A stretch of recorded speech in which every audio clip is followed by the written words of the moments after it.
Olá, bem-vindo ao Brainstorming, o espaço onde a publicidade não interrompe nada, apenas acrescenta. Esta semana surgimos inspirados por notícias que parecem escritas por um argumentista demasiado entusiasmado. Um navio, um surto viral, passageiros em quarentena, voos de repatriamento organizados por nacionalidade e autoridades de saúde a tentar evitar que o medo viajasse mais depressa que o próprio vírus. Estamos naturalmente a falar do caso MV Ondius, que se tornou um daqueles momentos em que percebemos que gerir uma crise não é apenas resolver um problema, é também controlar a percepção do mesmo, porque entre o pânico e a calma existe uma coisa muito difícil de fazer, e essa coisa chama-se comunicação. E neste caso, é tão complicada de fazer que chega até a ser uma arte delicada, manter pessoas relativamente tranquilas enquanto ninguém faz ideia do que vai acontecer a seguir. Por falar em estratégias de comunicação para atingir objetivos de uma forma eficaz e estruturada, esta semana temos connosco Vítor Brito, diretor criativo da agência Nossa. E nas notícias desta semana temos uma marca a regressar às origens do futebol, um banco digital a aproveitar uma polémica antiga para angariar clientes e ainda uma marca que prova que, com a embalagem certa e conversa bonita, até uma simples fruta pode ser um artigo de luxo. Vamos a isto?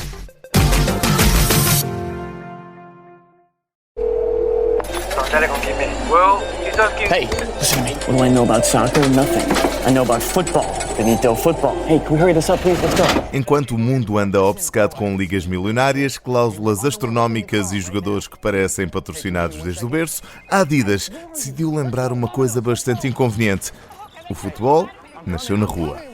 A marca lançou Backyard Legends. É um filme de 5 minutos que abre oficialmente a campanha para o Mundial 2026. A produção aposta num registro quase cinematográfico para recuperar o imaginário do futebol de bairro. Os jogos improvisados, as balizas feitas com mochilas, os campos inclinados e aquela regra universal segundo a qual quem manda a bola para a estrada vai buscá-la. E mesmo que esteja 9-0, quem marcar ganha. O elenco parece um algoritmo do entretenimento global. Lionel Messi, Bad Bunny, Timothée Chalamet, Lamine Yamal, Jude Bellingham, Pedri, Rafinha, Zidane, Beckham, Del Piero. Basicamente, metade da internet e 2 épocas de futebol concentradas neste filme. Curiosamente, apesar do desfile de estrelas, o centro da narrativa nunca são as celebridades. É sim o lado cru e emocional do jogo. Com esta campanha criada pela agência Lola, realizada por Mark Malloy e produzida pela Smuggler, a Adidas quer recuperar a autenticidade, numa altura em que o futebol moderno parece cada vez mais uma mistura entre bolsa de valores e reality show emocional. É bom regressar às origens. Lo siento. Me fui. Senti um fim de ciclo. Desgaste. E agora, ainda no mundo do futebol e também da grande finança, há campanhas que escolhem o caminho seguro. E depois, há outras campanhas que pegam numa ferida histórica e fazem publicidade com ela. Pois é, faz 25 anos que aconteceu a transferência de Luís Figo do Barcelona para o Real Madrid. E a Revolut transformou agora o episódio numa campanha de aquisição bancária. Sim, pegaram numa guerra civil futebolística e fizeram marketing financeiro. A campanha, criada pela agência Turbo, em parceria com a equipa espanhola do Revolut, começou numa tela gigante de Figo em Madrid e prolonga-se agora para o digital e redes sociais. Chega também a Portugal antes do verão. No filme, Luís Figo olha para a conta bancária depois de receber os equivalentes aos famosos 10 mil milhões de pesetas numa transferência que já aconteceu no ano 2000.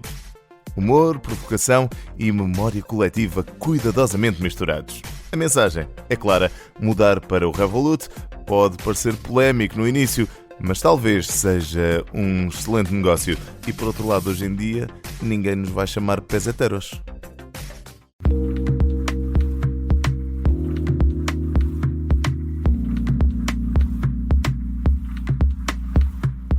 Mais uma edição do Brainstorming e nesta temos o prazer de conversar com Vítor Brito, é diretor criativo na Nossa, é uma agência de publicidade muito bem conhecida no nosso mercado. Seja muito bem-vindo aqui ao nosso espaço.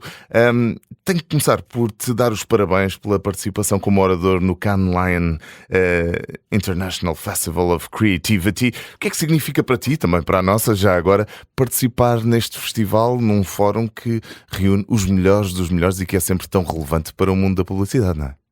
Bom, para começar, muito obrigado por me receber aqui. É um gosto.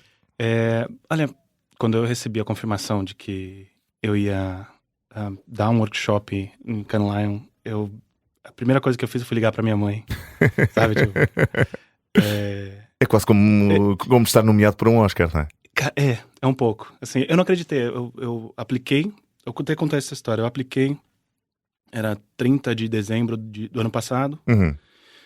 Eu falei assim, bom, vou aplicar para receber ou não e eles me darem alguma noção do porquê que eles não vão me aceitar e eu trabalhar nisso. Ok. Eu não estava esperando. A perspectiva era só desenvolvimento e construir melhor a tua carreira, por assim dizer. Exato. Estou curioso, vamos ver. Okay. Apliquei, recebo um e-mail, adoramos, queremos conversar mais. Ai, meu Deus. Vamos conversar mais, conversei mais. It's getting real, foi o que sentiste. E aí quando eu recebi o e-mail de confirmação, eu liguei para minha mãe e falei, nossa, mãe, eu preciso te contar uma coisa, eu vou dar um workshop em Cannes e tal. Ela ficou tão feliz assim, só que ela me falou uma coisa que me marcou muito. E ela falou assim, nossa, eu lembro de você com 19 anos, no começo de carreira. Sim. Me falando de Cannes Lions, o que era isso, tentando me explicar todo feliz. E ela falou assim, leva aquele menino de 19 anos junto com você. Boa. Então pra mim é isso, tô levando aquele menino sonhador de 19 anos no começo. E pra nossa, quando eu contei pro Nuno, né, foi a segunda pessoa que eu contei, depois da minha mãe. Ele ficou super feliz, assim, e comemorou muito e falou assim, poxa, pra nós é como ganhar um leão. Okay. A felicidade de estar num palco desse é imensa, é um espaço Mas exclusivo. levando esse menino de 19 anos para cá, também se sente o peso da responsabilidade de estar a representar uma agência, uma equipa? Olha, eu não sinto peso, assim, eu acho que eu trabalhei...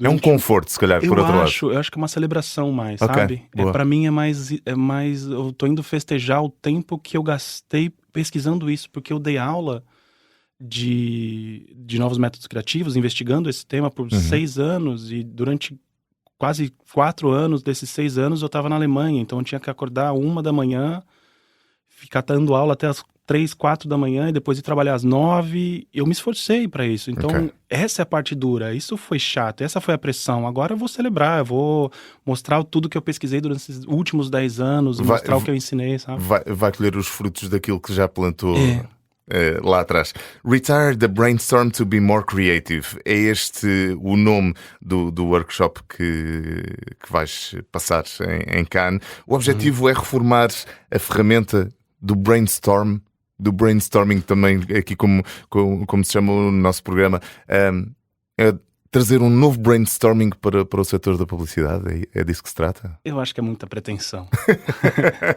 É muita pretensão. Eu estou sendo muito pretensioso com esse título.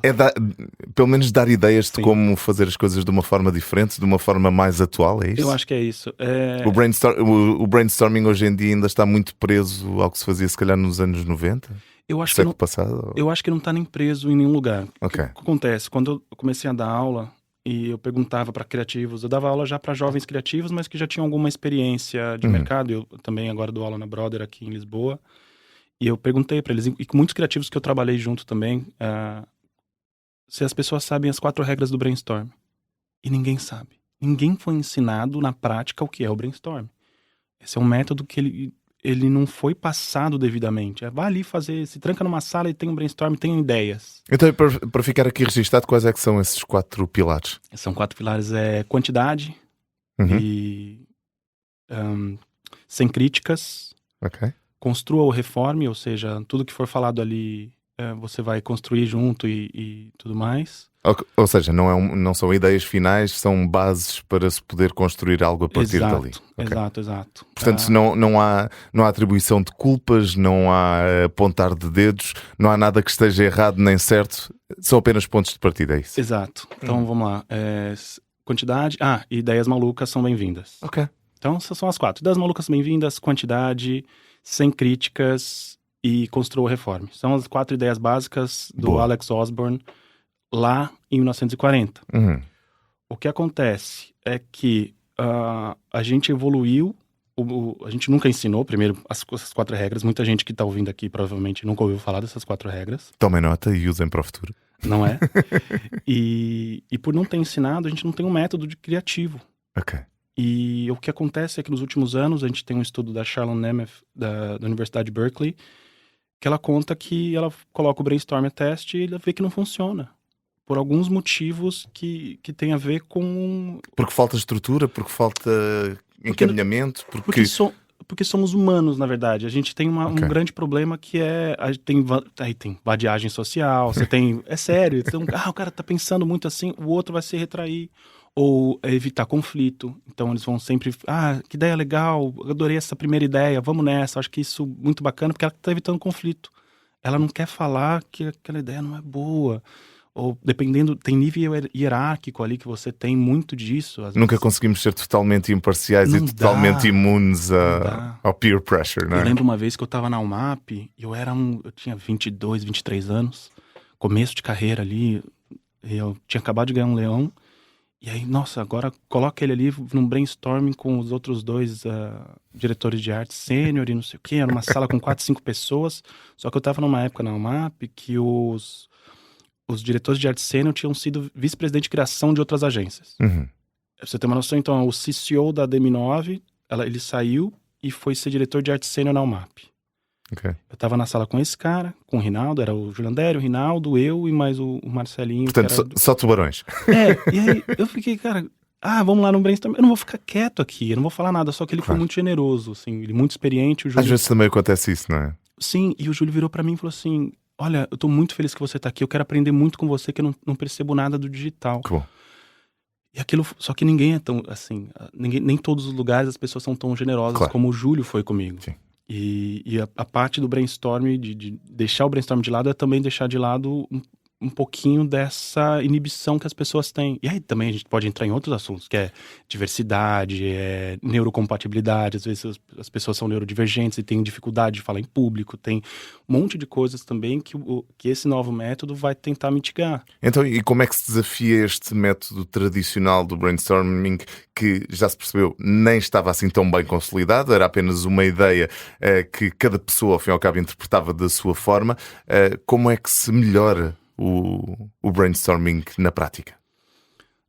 Ou quais são as suas propostas para o fazer? Eu acho que a gente tem primeiro que ter um momento... O que eu fiz? Eu comecei a estudar muito sobre isso porque em 2016, quando eu comecei a estudar, me colocaram numa sala com outras 7 pessoas, porque o nosso cliente era um cliente de telecom, estava passando por uma grave crise. Uhum. Precisamos ter uma saída. Tinha gente de mídia, de estratega, criativo, todo mundo. E eu achei aquilo tão improdutivo. E aquilo foi me dando tanta aflição. Falei, não, pelo amor de Deus, isso aqui tá errado. E foi me dando uma aflição. Era cada um a tentar puxar para o seu lado, não se estava a construir nada. Era. Acho que quem trabalha no mundo da publicidade já sentiu algumas vezes isto. E aquilo foi me dando aflição e eu saí assim indignado. Falei assim, isso aqui não vai resultar. Não, mas tem que fazer. E aí a primeira coisa foi assim, eu fui dar um Google, o brainstorm não funciona. Sabe? Tipo, só pra mandar um link pra alguém e falar assim, olha, tá vendo? Não sei o quê. Hoje em dia seria a AI. O ChatGPT me falou que não. Né? E aí eu fui atrás, só que eu comecei a investigar mais. Eu li pela primeira vez o livro do Jake Knapp, que era do Google, que chama Sprint. Uhum. E eu comecei a entender um pouco melhor sobre... E foi na mesma época também que eu achei o estudo da Charlotte Nemeth, que também tem um livro maravilhoso, que é O Poder do Não. É muito bom também. E aí eu fui começando a entender um pouco da dinâmica onde fica provado que o indivíduo cria muito mais do que o grupo, ou do que um brainstorm. E as pessoas em grupo, sem nenhuma instrução, criam muito menos. Ou seja, o que acontece hoje nas agências, a gente tem grupos que criam sem nenhuma instrução, porque ninguém fala do brainstorm para eles.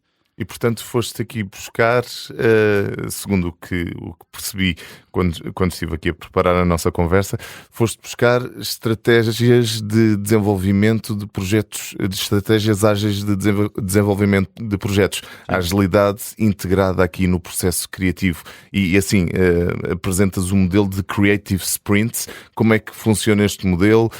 Quem está na área mais tecnológica, se calhar está mais habituado a estes modelos de gestão de projetos projetos, Scrum, etc. Tem tudo a ver com isto, certo? Tem tudo. Só que então o que a gente faz? A gente adapta esse modelo do Design Sprint, que é do Jake Knapp. Aí eu fui também estudar inovação aplicada na Hyper Island. Peguei também muita coisa que eu aprendi ali e eu adaptei isso pro dia a dia de uma agência. Qual que é o dia a dia de uma agência? Eu não tenho 6 dias pra fazer tudo no papel e depois sair lá com...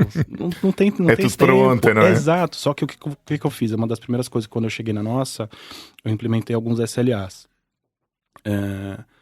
Que é, um KV tem que demorar pelo menos 3 dias. E por quê? Porque eu institucionalizei que o primeiro dia de um key visual, por exemplo, eu preciso que o diretor de arte vá investigar, vá ver coisas. Uma coisa que eu falo muito pra eles, eles até já dão risada, que é, vai passear os olhos. Vai passear os olhos, não sai fazendo, vai passear os olhos, vai ver coisa, faz um mood board, vai ver. E aí o que é isso? É a individualidade dele fazendo pensamento divergente. Então ele vai sozinho ver caminhos. E aí eu com ele, ou eu, um grupo maior, a gente vai fazer a convergência disso, ou seja... Até porque não se pode criar alguma coisa sem conhecermos nada daquilo que... Exato. Acerca daquilo que vamos criar. Exato. Então eu falo, vai passear o olho. Então eles divergem. E aí junto com eles a gente olha tudo que faz sentido, o que não faz sentido para aquele projeto, a gente converge. E aí eu falo, ó, baseado no que a gente escolheu aqui de mood board, dessas coisas, abre caminho, vai fazer primeiros estudos de key visual. E aí ele abre de novo sozinho, abre um monte de caminho pra gente ver e juntos a gente fala, converge. A gente fala, ó, esse aqui é legal, esse aqui funciona e esse daqui. E aí depois ele refina no terceiro dia. Então, isso já é um começo dessa aplicação no dia a dia do Creative Sprint. E é assim que se valoriza e que se maximiza o input individual dentro de um grupo criativo? Também. Outra coisa que a gente faz também é o Crazy Eights, que é 8 minutos, 8 ideias completamente malucas. Então, a cada minuto você tem que escrever uma ideia nova. As primeiras 4 é fácil, porque você já tem um monte de ideia pré-concebida sobre aquela coisa, você lá escreve. Quinta, sexta, sétima e oitava já começa a dar uma... Só que você tem a pressão de escrever anyway. Claro. Você tem que escrever. Então, isso vai te levar para lugares que você não estava tão claro, ou que, por exemplo, o seu pré-julgamento trava. Ou seja, nestes Creative Sprints há fases em que podemos estar mais relaxados, em que podemos estar a explorar o que está lá fora e o que está dentro de nós, mas há fases de maior pressão também em que temos de facto que produzir. Ou seja, não é como um brainstorming totalmente estruturado que tipicamente estávamos a falar, em que as pessoas não sabem muito bem para onde é que estão a ir e há algumas que estão super motivadas e outras relaxadas. Aqui tenta-se que esteja toda a gente numa fase comum, num momento comum, tenta mais ou menos com o mesmo tipo de produtividade. Este é um modelo que já foi testado em outros países, em outras agências, em outros contextos. Fala-nos um bocadinho acerca disto. Já. E é diferente de país para país? Não, mas eu vou chegar lá. Eu já testei isso no Brasil, onde eu comecei a testar. Eu fiz um sprint já um pouco de um dia inteiro no iFood, que é a maior entrega de comidas lá do Brasil, onde eu fui supervisor criativo. Depois eu implementei isso na Unilever, também de sprints diários, porque a gente fazia muito, a gente era in-house, e a gente precisava responder, às vezes, coisas que eram muito imediatas, ou alguma oportunidade, alguma coisa que acontecia, então a gente precisava fazer isso rápido. E essa agilidade eu levei quando eu fui para a Alemanha, e eu pensei, surgiu um pitch que a gente ia fazer, e eu falei assim, deixa eu fazer, e perguntei assim pro CCO na época, eu falei, deixa eu fazer o meu método. Só que eu quero 3 dias, em vez de 5 ou 6, né, do Creative Sprint. Eu falei assim, eu quero 3 dias. 3 dias? Falei, 3 dias. Confia em mim. E a gente ganhou o pitch. Então, eu tive um primeiro dia de estratégia, de planejamento, junto com o cliente, onde eles participam. E aí, para definir o briefing. O segundo dia de ideias e o terceiro dia de construir as ideias que foram aprovadas em parceria já com o cliente dentro do sprint. E os dias também são estruturados como os sprints na metodologia Agile, ou seja, tens uma daily em que percebes o ponto de situação, ou é um bocadinho diferente, ou adaptaste aqui os conceitos? Ele bebe muito do design sprint do Jake Knapp, assim, pelo menos nas fases de entender a ideia, de pré-visualizar, de sketch e tudo mais. Ele bebe muito dali. Então eu fiz ali, nesse caso, um dia de planejamento para a gente definir qual que seria o briefing, mas utilizando muitas ferramentas do Design Sprint Kit do Google. O que muda para mim muito é os tempos que se demora. Então, porque ele propõe ali 5 dias, eu consigo adaptar algumas coisas que eu consigo cortar ali, dependendo, para menos dias. Eu também consigo pegar só ferramentas de dentro desses métodos, desses dias, e adaptar no dia a dia. Claro. E, nesse caso, eu fiz o primeiro dia estratégia, o segundo dia brainstorm e criação no geral, e o terceiro dia a gente materializar. Então, construir apresentação e apresentar. Só que o interessante nisso é que os meus times criativos eram compostos por um criativo, um cliente que não fosse stakeholder, ou seja, alguém da área de logística ou alguém da área de produto. Alguém mais hands-on, né? E um estratega e um account. Ok. Porque para mim não existe uma pessoa não ser criativa. Para mim existe uma pessoa que ela Não se pode tem não ser método. criativo? Não, a gente é humano é criativo. Ok. Faz parte da existência humana ser criativo. Se eu desenhar um bichinho num papel, falar assim, dá um nome para esse bichinho, você vai conseguir dar. Todo mundo é criativo. A gente precisa só que para ser criativo de publicidade, a gente precisa de 3 coisas. Que é referência, método, que é o que eu tô falando, e prática. Quanto mais você pratica, mais fácil você vai Quase como se fosse um desporto.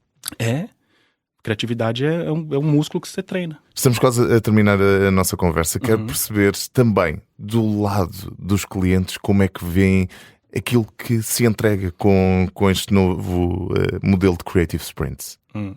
Eu acho Os clientes ficam satisfeitos também por sentirem um bocadinho mais de estrutura na forma como a agência está a trabalhar. Eu acho que para cliente é muito gostoso participar, porque que eles saem do escritório deles, eles saem do dia a dia deles. São envolvidos também no processo, não é? Eles são envolvidos no processo, eles entendem muito mais, por mais malucas que sejam as ideias, elas têm um fundamento, eles fizeram parte da construção, então eu deixo de ser uma coisa nós e eles para ser apenas uma coisa nós. E acaba por ser também um bocadinho mais confortável para quem está a dar o input criativo, não é? Não é como aquela reunião de aprovação das ideias das campanhas, em que o cliente vai ser absolutamente surpreendido e depois não percebe muitas vezes a base da ideia nem de onde é que vai. De onde veio o pensamento. Exatamente. É isso. Então, para o cliente, quando o cliente participa disso, é muito bom. Assim, há menos ideias mortas também? Não, há mais ideias mortas. Há mais ideias mortas? Há mais ideias mortas. Okay. Porque pensa só que eu consigo fazer cada pessoa pode criar num Crazy 8 8 ideias. Se eu tenho 4 pessoas, eu tenho 32 ideias. Então, imagina, num brainstorm você não gera 32 Mas ideias. há menos tristeza por causa das ideias que morrem. Menos porque o que acontece é mais democrático. Exato. Porque o que é? Qual que é a grande ideia? É você criar sozinho e depois decide em grupo. Ou seja, uma das coisas que o Creative Sprints me ensinou é que o papel do diretor criativo, que é um grande imperador que diz sim ou não para uma ideia, morreu. Isso não existe mais. Algumas decisões têm que ser tomadas em grupo. E às vezes o meu papel é dirigir a criatividade. Tem um quote que eu gosto muito, que é de um diretor criativo que era da Widen, que ele fala: quando vem o briefing, eu acho que a resposta para aquele briefing é um carro esportivo, mas a dupla me traz uma van, eu vou fazer aquela van ser a melhor van do mundo. Mas eu não vou impor para ela o carro esportivo, porque ele tem que entender, ele tem que se conectar com o que está vindo dali, e a decisão não é só dele. Então o Creative Sprints também me ensinou a ser um diretor de criativo melhor, que sempre, no final de cada feedback eu falo: faz sentido? Vocês querem defender alguma coisa? Boa. Pode trazer. E assim vamos também ganhando tato para perceber o que é que está, em que é que estamos a mexer, e não sermos surpreendidos e estarmos todos confortáveis. Chegamos então ao fim da nossa conversa, sempre da mesma forma aqui no Brainstorming. Faço sempre este desafio aos nossos convidados: escolheres uma música que tenha a ver com os Creative Sprints. Tens também que nos explicar porquê, Vitor. Eu escolhi, mas eu vou me autocensurar. Então eu escolhi outra música. Agora fiquei curioso com esse tease. Eu te conto no off. Mas acharam muito pesada a música. Okay. Que chocaria muito. Eu trouxe uma música um pouco menos pesada, um pouco mais ainda assim chocante. Porque é isso, o Creative Sprints, ele é uma coisa que ela vai incomodar. Tem que ser disruptivo. Ela é nova e ela é rápida. E uma coisa nova, rápida e que pode incomodar, eu acho que pode ser Dinosaurs Will Die, do NoFX. Okay. É uma boa música para contar um pouquinho dessa história de que um pensamento antigo vai deixar de existir. Muito sucesso para os teus Creative Sprints, para todas as ideias que vêm aí, e naturalmente também para este workshop Retire the Brainstorm to be more creative. no Cannes Lions International Festival of Creativity. Vítor Brito, diretor criativo da nossa, muito obrigado por teres vindo ao Brainstorming. Até breve e muito sucesso. Muito obrigado por me receber e até mais. There are no tricks up our sleeve.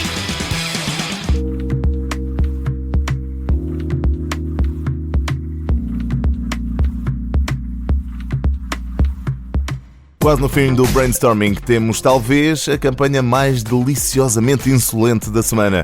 The Ordinary decidiu fazer uma pergunta simples. E se o mundo da cosmética de luxo vendesse bananas? A resposta chama-se The Markup Marché. A marca criou supermercados fictícios em cidades como Londres, Paris, Toronto ou São Paulo, onde produtos banais aparecem transformados em artigos pseudo-luxuosos através de packaging sofisticado e descrições absurdamente pomposas. Uma banana passa a ser uma barra energética botânica premium, um abacate transforma-se numa esfera regeneradora de vitalidade e o papel higiênico vira praticamente um dispositivo emocional de limpeza transcendental. Naturalmente, tudo a preços ridículos. A campanha é assim uma crítica direta à linguagem artificial da indústria de beleza e mostra como o contexto, o design e meia dúzia de palavras conseguem inflacionar valores quase infinitamente. Como dizia o outro, vale a pena pensar nisto. Entre surtos geridos com contenção, marcas que transformam emoção em estratégia e campanhas que brincam com a percepção da realidade, fica uma ideia bastante atual. Hoje, comunicar não é apenas informar, é gerir ansiedade, expectativa e confiança, às vezes, tudo ao mesmo tempo. Foi precisamente isso também que exploramos com Vítor Brito, da agência Nossa. Ele já deve estar de malas feitas para Cannes. Godspeed, então, Vítor, e muito sucesso nessa jornada de agilidade. Quanto ao Brainstorming, vai agilmente, como sempre, para o ar às segundas-feiras, depois das 9h30 da noite. Esta semana não, porque há muitos jogos ao mesmo tempo, mas fica sempre disponível em podcast, no site do Observador e também nas principais plataformas. Com a ajuda à produção da Inês Neto, eu sou Hugo Silva e até à próxima edição. Lembre-se, entre o pânico e a confiança, quase tudo se decide na forma como a história é contada. Até para a semana.